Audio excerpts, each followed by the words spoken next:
Hello everyone, I'm Professor Geek. Welcome back to the channel. And today I want to talk about something. It's a phenomena that I've seen it for a while now, but never in such a dense presence as I'm seeing today with other things that are going on in the world. So, in general, what I mean is that a lot of fans of franchises, especially the extremely vocal fans of franchises who are really adamant about arguing for it and want to combat any sort of criticism. You know, I've talked about that a lot on my channel in recent days, especially regarding Star Wars and Disney Star Wars and The Mandalorian. But I've seen it most recently with the Wonder Woman film, the Wonder Woman 84. And I'm thinking about it and looking back, and it's something I've seen at least as far back as Snyder started, messing up the DC universe anyway. So, let me just start from the beginning here. The Wonder Woman movie, 84, came out, and most people saw the problems with it. Major problems with it. There was a little bit of hope. And everybody just was so determined to say, no, it's going to be great, you have to. And I said, look, okay, if they truly retcon everything, because the first Wonder Woman movie was not Wonder Woman. Wasn't her. You can like it all you want, it was not Wonder Woman. It was some sort of, was it the best DC movie in that current DCEU to date? Oh, certainly it was. But that doesn't mean it was a good, accurate portrayal of Wonder Woman. Wonder Woman doesn't run away from her mommy with a boy from her island. Wonder Woman isn't a weapon of war. She's not going to go out and just kill these people because she thinks it's the best thing to do for them or whatever. She's not above killing if it comes to that. But she's got a level of steps she goes to before then. She's all about extending the hand of peace before raising the hand of war. That's very key to Wonder Woman. So there's some major problems with that first movie, but people just didn't want to hear that. Shut up, Professor, you're crazy, how dare you say anything against it. And I got this little bit of a response from them even back in the day. DC finally gave us something decent in terms of a movie, and why are you being so negative? We need this right now. If we're going to help them shape this into something better, we need to work with them. We need to give them, reward them for doing something a little better with this movie or whatever. And I've heard that kind of response a lot. Even when Justice League, when the Justice League movie came out to theaters, I heard people who'd agreed with me that Snyder's take on Superman was atrocious. They were saying, come on, why are you upset? We won now. Yeah, it's not a great movie, but they're treating him right now. And no, it does. Stop being so happy with this little bone you're just thrown. Stop it. Demand proper treatment of these characters. Demand that they go back and completely denounce all of the nonsense they've done and start from scratch and really do it right with new people in there and new people in command. But no, people just, you hear these arguments, oh, that's not how it works. You have to help them go by step. That's what businesses do, and blah, blah, blah.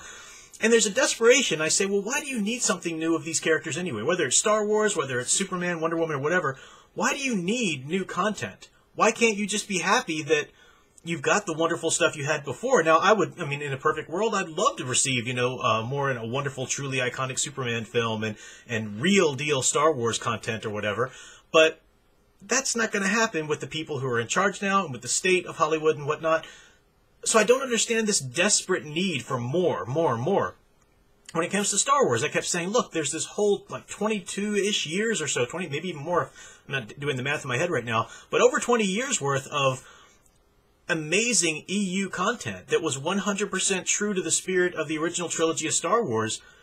Comics, books, video games, go partake of that. No one that I've met who's read every little bit of the EU is wanting more Star Wars from Disney, right? They might say, they might be petitioning or wanting Disney to put out more EU content to open that line back up and stop trying to close it off as Legends or something like that.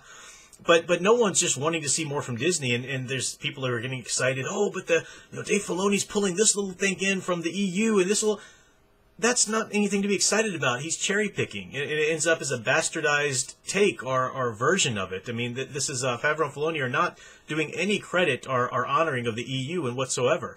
They're dumping on it quite a bit actually, and really twisting it out of any kind of recognizable shape. But that's just the Star Wars example. So what about, Wonder Woman, the current thing?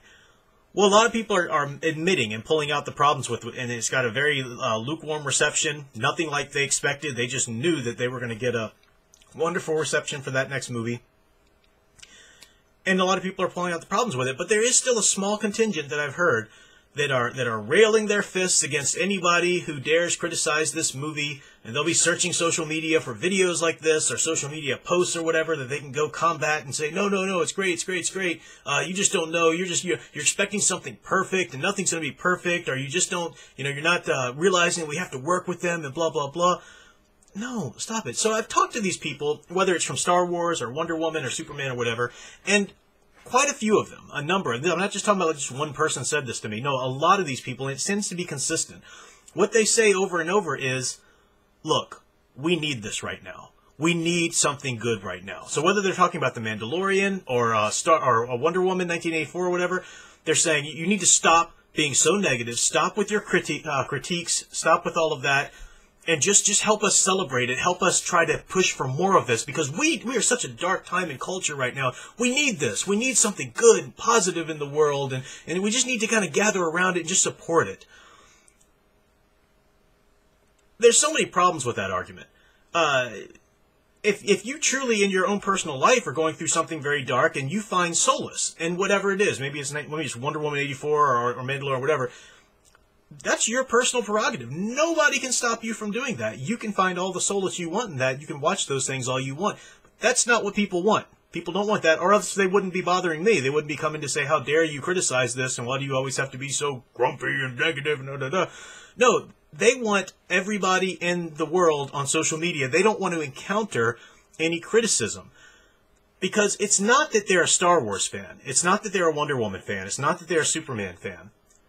They're a fan of some current property, current incarnation of a franchise being current in the social media world. They want to go onto Twitter, they want to go onto Facebook, they want to go onto MeWe or wherever it is they go, and they want to be able to find everybody supporting them in their franchise or their incarnation of it that they love. They don't want to encounter any mean, horrible criticisms. They want a safe space is what they want. And these are people who would balk at the very notion of this kind of, sort of snowflake, safe space mentality, oh, that's so silly. But suddenly now, these people just don't want to encounter any critiques of their properties, of their fandoms or whatever. They just want that safe space to be able to celebrate it and not have to encounter anybody pointing out the issues with it. No one calling out that the Emperor has new clothes. No, don't do that. Don't do that. It's just a time to celebrate it. And it brings me to the realization that these are not Star Wars fans. These are not Wonder Woman fans. These are not superhero fans. These are people for some very sympathetic reasons, maybe in their personal lives or just things that are going on in the world right now. They need that affirmation. They need that affirmation when they go online. And I think this ties to something greater, which is what's going on in the Hollywood system right now with the theaters shutting down. And a lot of these movies, as with Wonder Woman and many movies before it, being released on streaming services as well as theaters, which theaters still remain anyway. I think people are recognizing that the old system, the old way of doing things, the way of movie theaters, the way of Hollywood kind of holding sway on Twitter and really being able to control its narratives and control its ad campaigns, they're understanding that's it's very precariously perched. I would say it's already doomed. It already has its expiration date. I think we've seen the heyday of movie theaters. I think they're on their way out. They're never going to die completely. But, as we've seen with comics, comic publishers, traditional comics publishers, they're on their way out. That's not going to be a thing anymore. It's the day of independent creators. It's the day of, and that's with comics, movies, music, whatever. It's the day of independent distributors. No longer having to rely on that sort of distribution machine, that Hollywood machine. You don't have to go through the big companies and whatever. And what that does for the person who's addicted to that affirmation, addicted to that wanting to go and celebrate with current fandom, being excited about this new thing that just came out the same day they watched it and so forth, what that does is it takes away that ubiquitous nature of their franchise. If Disney is no longer going to promote something like The Mandalorian, or Warner Brothers is no longer going to promote and put everywhere marketing and put it on your ads and everything like that about their new movie or whatever, you don't get to encounter it everywhere. You don't get to feel that wonderful safe space around you of the excitement of being... And, you know, sympathetically, I get it. We're in a world where people are becoming more isolated, which is ridiculous. But, you know, that's just what it's done. You know, this whole thing we've gone through. I'm watching watchwords for the sake of YouTube. But they're trying to avoid all of that. So they want to come together a little bit more. So I understand that. I understand the need to come together. But that's not real human connection. Real human connection isn't just squeeing about the latest episode of Mandalorian with somebody else that you don't know across the world on Twitter. That's not human connection. Human connection is using this technology to really connect with people. And like I'm doing, do a video and get your thoughts out, whatever you agree with me or disagree with me, whatever. Or start a blog, or join book studies like we do on my channels and whatever. You know, use the technology to actually connect with people, not to just, you know, that little empty calories of connection that isn't really connection at all. But people are just addicted to it. And anytime you start to criticize a movie, and I've seen it many times even before the world was like the way we have it now. The Joker. Oh my gosh. I can't tell you how many people stumbled across my videos criticizing the Joker movie. And some of the responses I would get was, well, so-and-so, this YouTuber likes it. Well, this YouTuber likes it. I don't give a flying fig what these other YouTubers say. I don't give a flying fig what these other YouTubers say about the Siege of Mandalore or the Mandalorian or Wonder Woman or whatever. YouTubers that I can very much look up to and respect. Doesn't mean I have to, but that's where people find their sense of community, in the chat section of their favorite YouTubers. And if everybody that, you know, they tend to follow is sort of one accord about this latest franchise, and that's what they need to do too, so they can feel like they belong, they can have that sort of identity with that fandom or whatever. That's not real identity. It's not real community. It's not real human connection. And it's decimating these properties, because whether it's Disney with Star Wars or Warner Brothers with the DC properties or whatever, all they have to do now is just give you a little something, just a little, you know, bone, as I like to say, keep you happy, keep you chewing on that, keep you thinking that things are going to get better, and you're done. You're no longer a threat to them, because you're of the mindset, oh, you got to work with them, you got to, you know, celebrate the good stuff that came. You're no longer threatening. You're no longer boycotting. You're no longer being an issue with for them on social media in terms of publicity and whatnot. You're completely neutered as far as they're concerned. You are, you know, you're a Mandalorian fan, you're a Wonder Woman 84 fan or whatever. You've been fixed. You've been fixed. You're no threat. Your teeth are gone. They don't care about you anymore because they've got you. They know how to take care of you. They'll continue doing their other stuff that they want to do. And if you start to, you know, cause a little trouble or whatever, others toss you another little bone, you know, another season of this or another whatever of that, rumor that this is going to happen, you're fine. You are fine. You're totally fine. So you're choosing, you know, people who do this are choosing whatever that is that they get, whatever little false sense of community or feeling that they get of connection from, you know, celebrating a show on social media without a lot of kickback. That's what they're choosing over good, solid, consistent, long-term quality from these properties, even if that means that they have to go away from the current 15 minutes of fame limelight. Even if that means that we just have to enjoy the old comics and old books and old movies and stuff like that for a long time. You know, people are so scared. They're like, oh, but they'll disappear and no one will remember them. Are you kidding me? How long did it take us to get more Star Wars content? How long did it take us to get a Wonder Woman movie, period? No one forgot Wonder Woman. That's crazy. Stop it. You know, but people are so nervous. They're so terrified. They're afraid. They're afraid because of all the stuff that they've been through, either personally or collectively, with all the stuff that's going on in the world right now.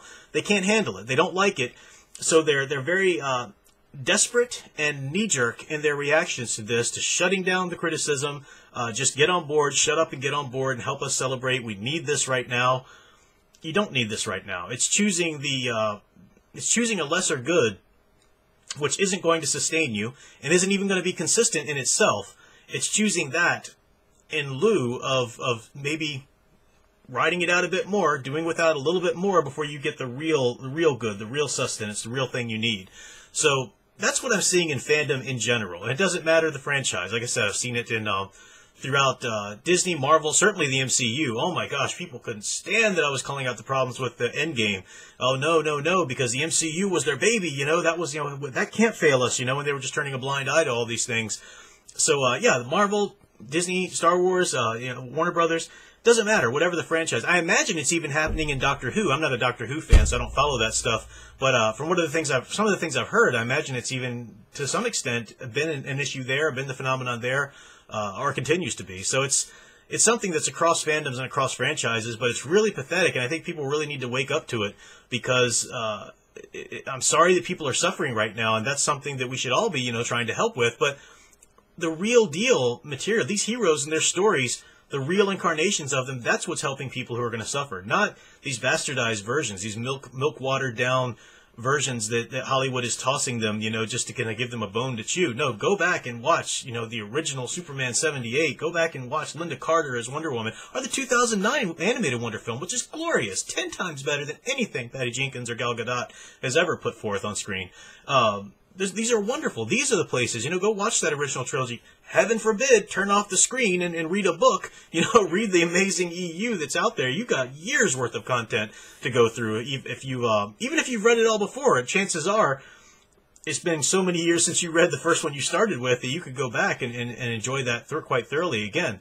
So there's no need for this content to constantly be in front of us. There's no need to compromise. And there's certainly no need to do it just because you want a sense of community. There are better ways to get a truer sense of community than just needing your safe space to fan out about something online. So that's all I have to say for now. It's a disturbing phenomenon that I see. Hopefully we can call it out a bit more, recognize it when it happens, and start turning away from it a bit.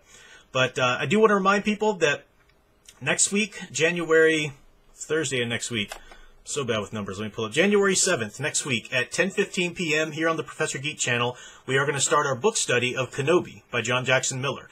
This is the EU, the real deal story of Obi-Wan Kenobi when he's given infant Luke to his aunt and uncle, and he's there on Tatooine, and he's finding a place for himself, trying to figure that out. Disney Plus is saying they're going to do a series about that. I guarantee you it's not going to be anything like this, what was the real true deal story. Obi-Wan's an aspirational hero, and this book treats him very much as such. I imagine the Disney series is going to, as I've said, it's going to have him doing his man penance, especially because of the way he was treated in Siege of Mandalore. He's going to be, just trying to figure things out because everything he thought he believed in, his worldview is shattered, and wise Ahsoka, the woman, will come in a few times and steer him straight, and he'll meet some other either independent women or certainly blatantly characters from minority backgrounds or whatever to steer the white man straight. That's what it's going to be like. I guarantee it. I guarantee it. Even if it gives you a few good episodes before it gets there, that's what they're going to go for. So skip all that. Join us for the first 5 chapters of Kenobi by John Jackson Miller on January 7th at 10:15 Eastern Time here on the channel, and we'll be back for a lot more content until then. Until then, keep enjoying and digging deeper into the hero stories you love. Thanks for watching.